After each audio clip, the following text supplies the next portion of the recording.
درنو دوستانو، دا د عثماني ځنګل ده، کوم پوهنتون کې چې زه درس وایم. دلته حکومت هر کال البته دا پوهنتون د دې پوهنتون د چاپیریال ساتنې، کرنې یا زراعت او نور مربوطه پوهنځي د چاپیریال ساتنې اداره د دې ښار ښاروالۍ او د دې ښار محلي حکومت په ګډه معمولا هر کال دوی په دې ځنګله کې ګرځي او هغه ونې چې هغه چینجي کړي وي، زړې سوي د منځه تلو په حالت کې وي، هغه له منځه وړي او په خالي ځایونو کې دوی نوي نیالګي کېنوي، نوي بوټي دوی کېنوي. له یوې خوا نه د دې پوهنتون د ښکلا او د دې ښار په چاپیریال مثبت اغېزه کوي، له بلې خوا د محصلینو او د محققینو لپاره دا یو ښه زمینه ده چې دوی د ابتدا د صفر نه نیولې تر پایه پورې په ټولو موضوعاتو دوی دلته تحقیق وکړي او ترڅنګ یې بیا دغه نیالګي چې کله لږ لوی سي دوی بیا له دې نه انتقالوي د ښار نورو برخو ته او له دې نه بیا د ښار د ښکلا، د چاپیریال د پاکوالي او شینوالي په خاطر استفاده کوي. تاسې وګورئ د وړوکې وسیله، ډېره ساده وسیله جوړه شوې او په دې جنریټر چلیږي او چې کله چالانه سي ډېر په اسانۍ سره ځمکه شکوي.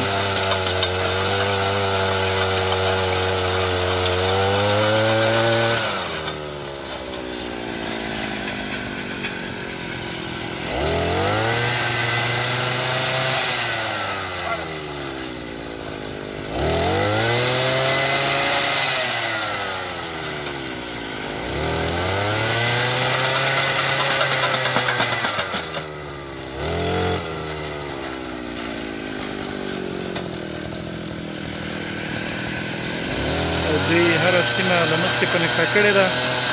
او د دې ماشین په وسیله یې کیندي.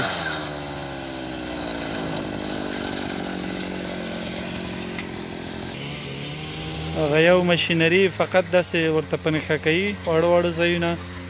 او دویمه ډله یې بیا هغه داسې غوڅه کیندي د نیالګیو د کېنولو په خاطر. دویمه ډله یې هغه ځوانان دي چې دوی بیا هغه په نښه سوي ځایونه غوڅ کیندي. د دې پوهنتون د ځمکې ساحه کیدای شي د کابل پوهنتون